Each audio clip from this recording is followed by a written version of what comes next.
Okay, all right. I want to know.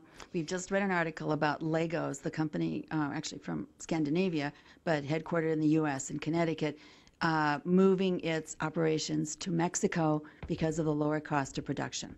And that is just one example of all these American companies that are going to Mexico. And from our American perspective, we've been looking at it as all of these people in the U.S. who are losing jobs, or all of the outsourcing, which is, taken on a very negative connotation. But I don't think I've ever heard any one individual in the United States ever talk about either the benefit to Mexico, or the some of the interchangeableness. And I don't know what the Mexicans think of these American companies coming to Mexico. What does your class think?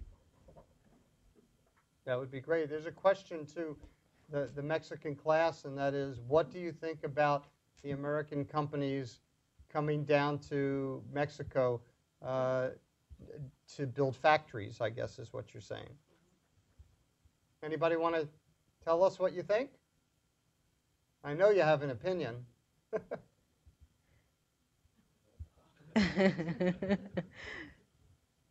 Everybody's looking at everybody else. I think it benefits both countries because, I mean, I don't think the US is losing something, and well, maybe works or that things, but I don't think, I think it benefits both countries. It's benefits for both. Yeah. Yes. Yes, I agree with that. I think that this is the byproduct of a global marketplace, is that business goes where the labor is least expensive.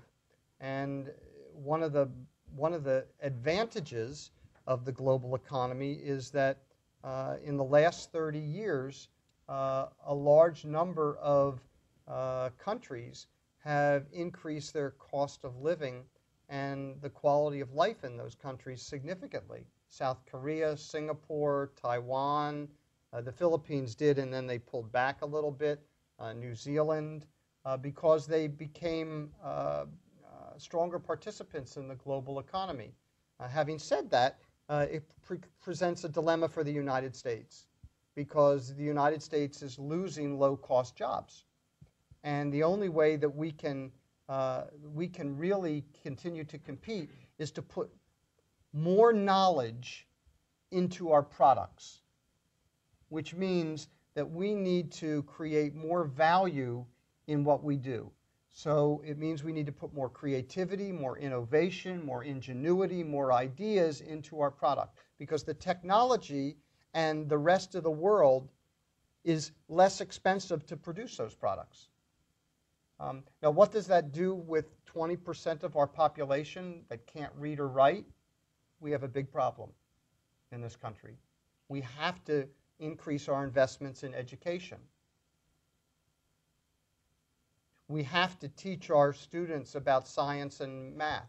The United States ranks 19th or 20th, I believe, in science and math and engineering in the world.